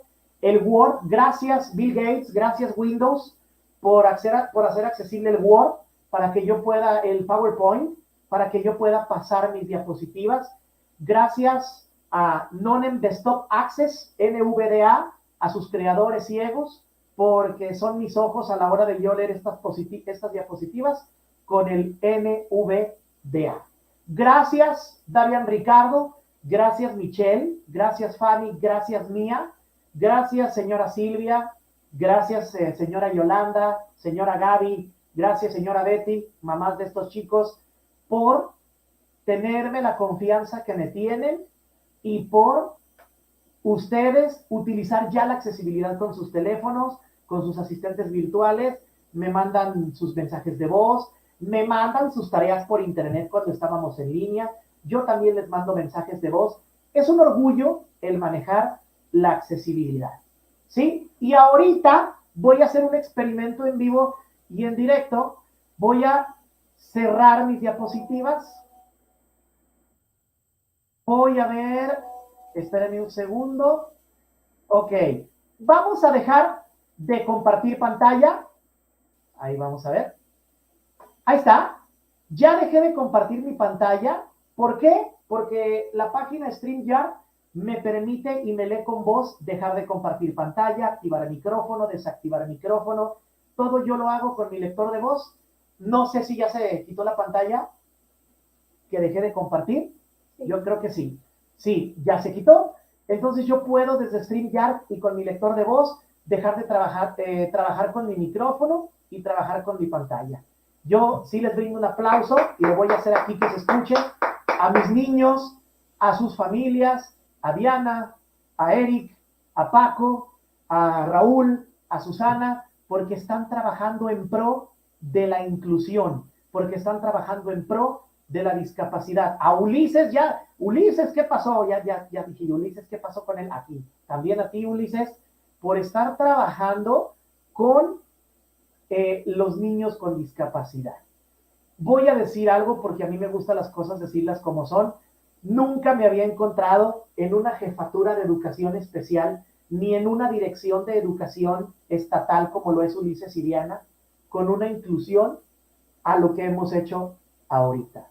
Y yo creo que esta gente, como Ulises, Diana, Eric, Paco, Susana, Raúl y los maestros que nos están viendo, que trabajan en pro de los niños, compañeros, sigan trabajando, sigan siendo esos maestros profesionales que son y sigan viendo por las personas con discapacidad. A mí me dijo una vez una mamá, yo estoy muy contenta, profesor, porque usted ve por mis niños. Le digo, señora, si no veo por mí, imagínese si veo por sus niños.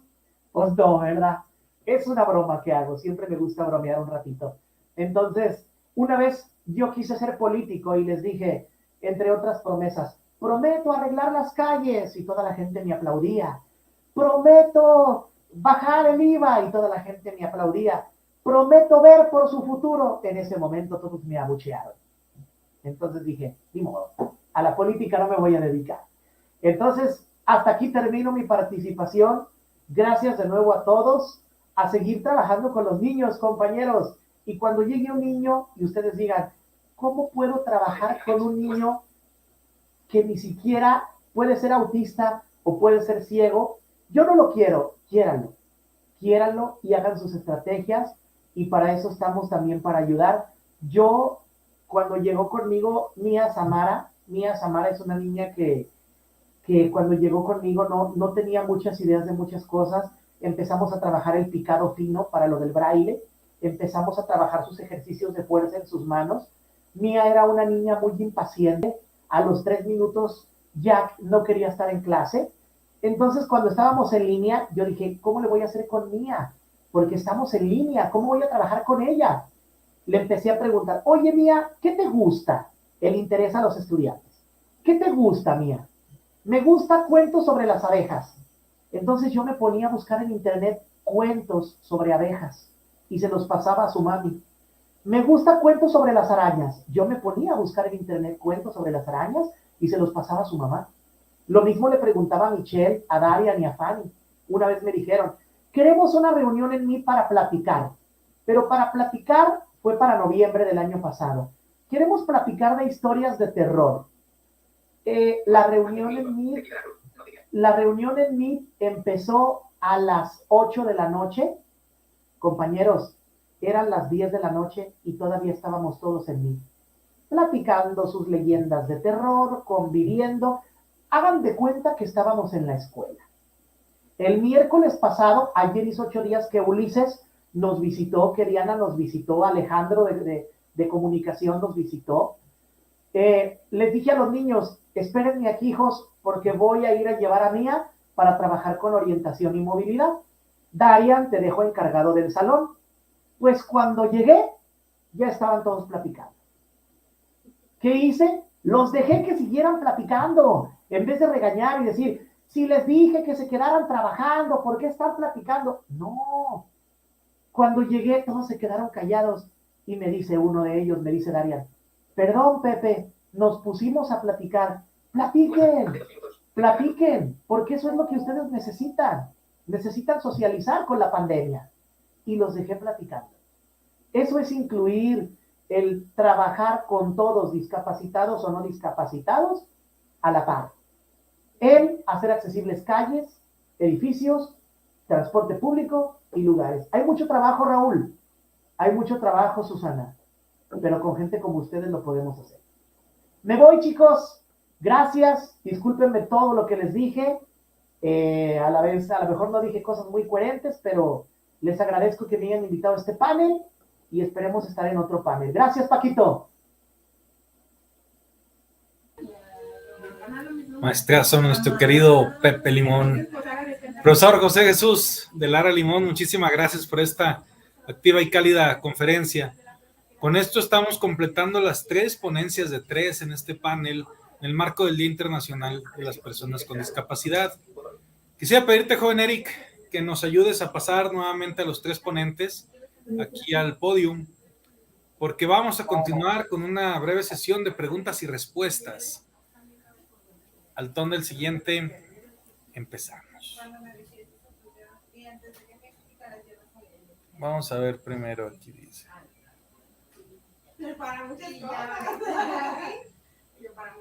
Pregunta 1.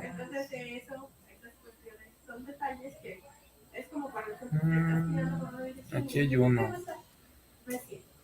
Va para los 3 el que nos guste contestar, porque es en general. ¿Cómo garantizamos el derecho que tienen las personas con discapacidad intelectual, no solo motriz, a gozar de un trabajo digno que sea remunerable? Muchas veces ni a prácticas laborables los aceptan. Caray, qué buena pregunta. Como dijo Gerardo, que dijo su compadre, ¿quién se anima? Maestro Raúl, adelante, suya es la palabra. Gracias, gracias. Sí, bueno, personas con discapacidad intelectual. Primero que nada, les contaba, ustedes saben un mundo más que yo de este tema, pero bueno, potencializar las habilidades, pienso. Lo más importante es haciendo posible que ellos tomen sus decisiones. Hablamos de personas con discapacidad intelectual, desde decisiones cotidianas, sencillas que tomen. Les ponía el ejemplo hace tiempo, me hicieron una pregunta similar. Si una persona, yo les comentaba, si una persona, un chico con discapacidad intelectual, le gusta, por ejemplo, vestirse de colores que no combinan, por ejemplo, pues es su decisión. Y debe pensarse en el resultado. Es decir, darle las opciones para que él decida. Él decidirá también, si se acostumbra a decidir, irá decidiendo también sobre su vocación. Y finalmente, pues ya nos toca a todos llevar a cabo las condiciones, existan las condiciones para que pueda desarrollarse de manera digna, ¿no? Un trabajo de manera digna.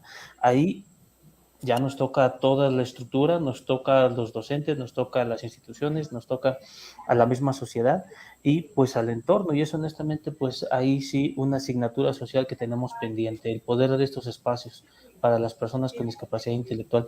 Pero fundamentalmente es posibilitando las decisiones que puedan ir tomando para que se acostumbren a tomar ellos las decisiones en su vida. Es lo que yo podría decirles de ese tema.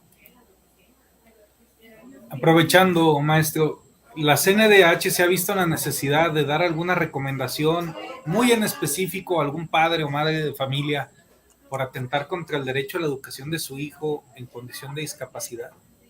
Sí, eso nos han comentado. No, en realidad nosotros, la CNDH, tenemos como institución del Estado mexicano, tenemos competencias un tanto limitadas en ese sentido y es lógico.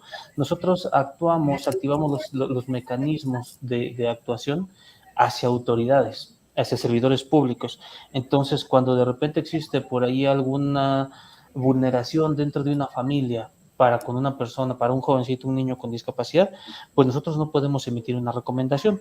Lo que hacemos es canalizar a otras instituciones como pueden ser DIF, como puede ser la Procuraduría de la Defensa del Menor, y pues nosotros lo que hacemos es orientar, canalizar, y pues con mucho gusto damos el acompañamiento, pero no hay antecedentes porque justamente nosotros actuamos contra las autoridades, no tanto contra las familias.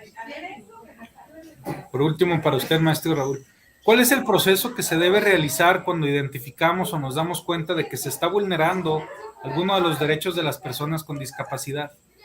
Por favor. Sí, claro. Justamente son esas vulneraciones cuando nosotros actuamos sobre la autoridad. Si son vulneraciones de una autoridad, si son violaciones o presuntas violaciones a derechos humanos, nosotros tenemos que dar por hecho de que la persona es una víctima, para empezar. Porque somos una institución de buena fe y estamos actuando en defensa de estos grupos en condición de vulnerabilidad. Entonces, lo que tenemos que hacer usualmente cuando identificamos que se está vulnerando algún tipo de derecho es activar, nosotros en particular, activamos el mecanismo del Sistema No Jurisdiccional de Derechos Humanos. Nosotros formamos parte del sistema no jurisdiccional, la Comisión Nacional de Derechos Humanos, me refiero, y las comisiones estatales de derechos humanos, procuradurías, defensorías o comisiones de derechos humanos de los estados. Entonces, si hablamos de una violación que no es de una institución o una presunta violación que no es de institución, entonces tenemos que llevarlo a otros mecanismos que sí pueden ser jurisdiccionales, como el Sistema Nacional de Protección de Niñas, Niños y Adolescentes. Tenemos que canalizar con la Procuraduría de la Defensa del Menor, y en cualquiera de los casos estamos nosotros a la orden para, en casos individuales, podamos asesorar, en el caso particular, en su caso canalizar y dar el acompañamiento que sea necesario. Muchas gracias, maestro Raúl. Maestra Susi, una pregunta, de manera breve y concisa, la experiencia que más le haya movido, que más le haya tocado el corazón en sus años de trayectoria en esto de la educación especial. Nos encantaría escuchar ese testimonio de manera breve, pero descriptiva. Maestro Pepe, esta misma pregunta va para usted, así que prepárese después de la licenciada Susi, por favor.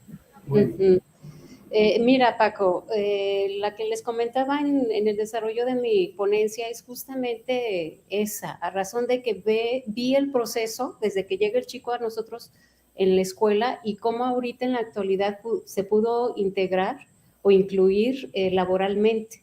Y fue gracias o en mucho o en gran medida a lo que le enseñamos a desarrollar en la escuela, ¿vale? Yo les comentaba en el desarrollo de mi ponencia que muchas veces nos enfocamos mucho a educar en conocimientos, en aprendizajes académicos.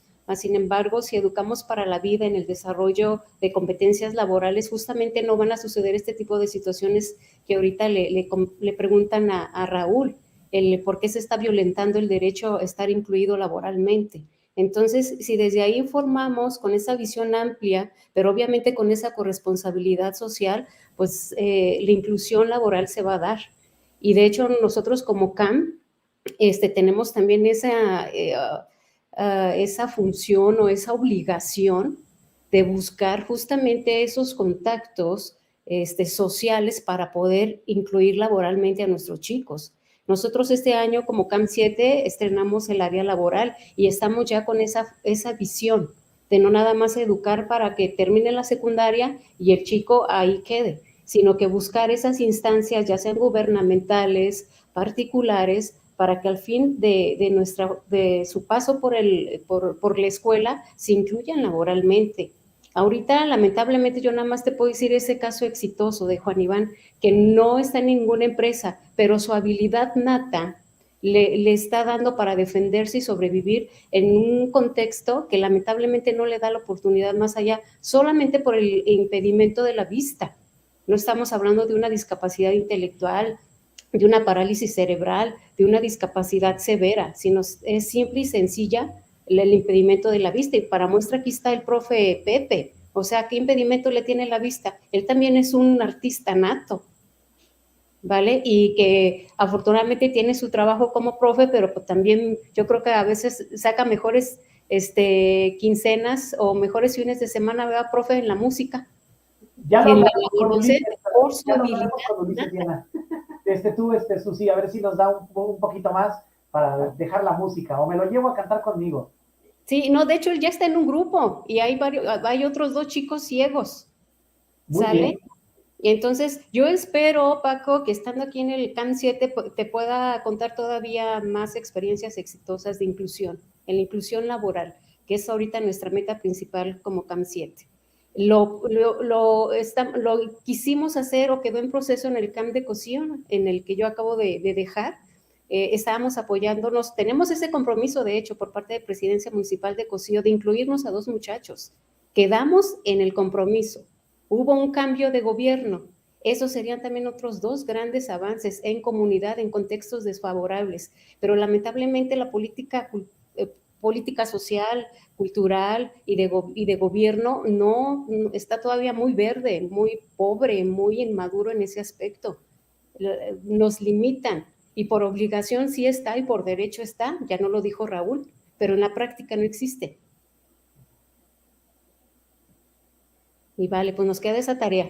Mejor ya no hablo porque la pasión me gana y esas ganas de siempre defender el derecho de nuestros chicos con discapacidad, a veces sí llega a un punto de desesperanza, pero no decae el ánimo. Yo tengo todavía muchas ganas en conjunto con mi con mis docentes, con mis padres de familia, de hacer esa gran diferencia, de ser referentes que en la discapacidad hay talento, que en la discapacidad hay habilidades y ahí solamente hay que buscar las oportunidades. Conciencia y amplia visión. Me quedo con eso. Y justo este tipo de eventos, este tipo de foros para compartir, creo que tienen y persiguen ese objetivo. Y muchas veces lo logran. Precisamente generar un poquito de reflexión en las personas que participamos para ampliar nuestra conciencia y, por ende, que las acciones se lleven a cabo. Muchas gracias, maestra Susi. Maestro Pepe, misma pregunta. ¿Algún testimonio de manera muy breve que nos pudieras platicar, que te haya movido, que te haya tocado el corazón, que te haya cambiado la vida? Te escuchamos fuerte y claro, maestro Pepe, adelante. Gracias, Paco. Pues uno que siempre me va a llamar la atención y nunca se me va a olvidar fue cuando recibí a Irving Rivera Jiménez, un niño de 6 años ciego y con autismo y no habla. A mí me lo da una directora y me dice, este niño se va a quedar contigo, él es ciego, tiene autismo, no habla. Sí oye, porque se recibió en mensajes, en estudios, vieron que en la parte auditiva no había problema. Entonces yo dije, ¿no ve? ¿Autismo? ¿No habla? Y yo le dije, maestra, déselo a otro. Me dijo, no, se va a quedar contigo. ¿Pero por qué yo? Pues me dijo ella, ¿y por qué no? Entonces yo la primera vez que me pasó ese detalle, yo dije, ¿qué voy a hacer con Irving? ¿Qué le voy a decir a su mamá? ¿Que no sé hacer nada con él? Entonces, cuando pasó la señora Mayra, me dijo, pues me mandaron con usted, profesor, que usted va a atender a mi hijo Irving. Y yo en mi mente fue así como que, pues no, señora, yo no sé qué hacer con su hijo. Pero yo le dije, sí, señora, vamos a sacarlo adelante, vamos a trabajar con él, vamos a seguirle. Y ella me dijo, mi hijo por su autismo es agresivo. Con nadie se quiere ir, a todo mundo le pega, rasguña, pellizca. Vamos a ver si con usted quiere. O sea, y yo pensé, uy, todavía de que no habla y no oye, rasguñado y pellizcado voy a salir yo de aquí. Bueno, esa era mi ignorancia y eran mis pensamientos tontos, ¿no? Cuando me acercan a Irving, su reacción fue de abrazarme. Él no me conocía, yo tampoco a él, nunca me pellizcó, nunca me golpeó. Yo llegué y lo primero que dije, Irving, ¿cómo estás? Soy Pepe Limón. Me abrazó, brincó, como que le dio gusto conocerme. Entonces dije, ah, caray, con este niño sí se puede. Me puse a investigar cómo enseñar a un niño ciego y que no habla y con autismo. Le pregunté a gente, porque vía correo electrónico tengo contactos con ciegos de otros países, Chile, Uruguay, Argentina, Ecuador, España, Brasil. Empecé a tener varias respuestas. Y yo a Irving, cuando le fui enseñando, para no hacer esto largo, cuando él tenía ganas de hacer, de hacer del baño, 2 golpes en su pantalón, 1, 2. Cuando tenía ganas de tomar agua, tocarse la boca y tocarme la boca él a mí. Cuando le dolía su cabeza, tocarse él su cabeza y tocarme la cabeza a mí. Cuando tenía hambre, tocarme solamente a mí su pecho. Eso era hambre. ¿Sí? Entonces, él y yo nos pudimos comunicar. Él se tocaba su pecho y yo le decía, ¿tienes hambre? Saca de tu mochila tu refrigerio. Él me tocaba la boca, ¿tienes sed? Saca de tu mochila tu agua. Y empezamos a trabajar con la máquina Perkins. Empezó a escribir pocas palabras porque el braille, por ser un método cifrado matemático, no se aprendió muchas letras, se le olvidaban. Y a la par, ahorita Irving ya tiene 18, 17 años, 16, creo que tiene 16 años.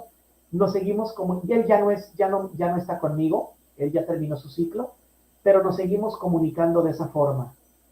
De esa forma, porque cuando yo estaba en clase, él iba a hacer su primera comunión y me dijo su papá, vengo a pedirle un favor, profesor, dígame.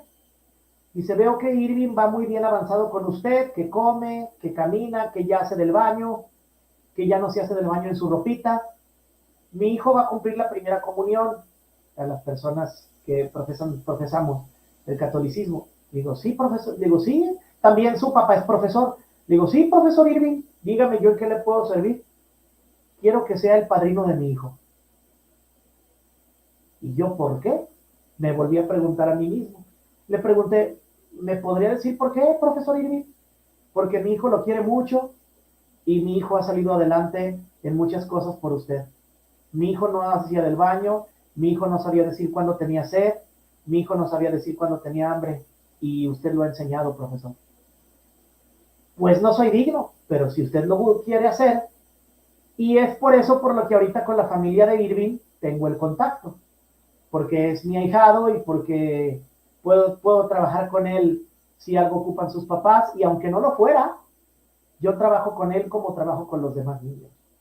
Y yo lo primero que le dije a Irving, porque sé que Irving me entiende, le dije, Irving, no por ser tu padrino no te voy a regañar, te voy a regañar igual que a todos y no me importa. Incluso una vez, algo que se me quedó de Irving, estaba yo platicando con una de mis compañeras, la maestra Carmen Laura Frausto. Yo traía en mi boca una pastilla, pues la pastilla de dulce, tenía una pastilla de dulce, un caramelo, se me atoró. Me estaba ahogando y la reacción de Irving fue reírse. Se rió de mí hasta cansarse. Le digo, Irving, me estoy ahogando y tú riéndote. Se lo dije en broma. Me golpea en la espalda. Me golpea en la espalda como diciéndome, ya se te pasó el dulce. Le digo, ya Irving, ya se me pasó mi caramelo, gracias. Pero él lo que hacía era reírse. Por la forma en que me estaba yo como ahogando. Él era reírse y después se queda muy serio porque digo, Irving, me estoy ahogando y tú te estás riendo. ¿Ves eso? Y se queda muy serio y me da palmadas en mi espalda, ¿no? Como cuidándome. Una vez también iba yo guiándolo con el bastón. Había unos garrafones de agua puestos ahí en plena escuela, así garrafones de agua de beber. Se iba a caer Irving, pero lo que hice era, me puse yo delante y me caí y a él lo logré detener para que no se cayera. Y su preocupación, él le hacía y quería como comenzar a llorar porque creyó que a mí me había pasado algo. Le digo, Irving, no me pasó nada, solamente me golpeé en mi pierna. Le señalé el lugar donde me había golpeado y me dio palmaditas en la pierna y empezó a brincar como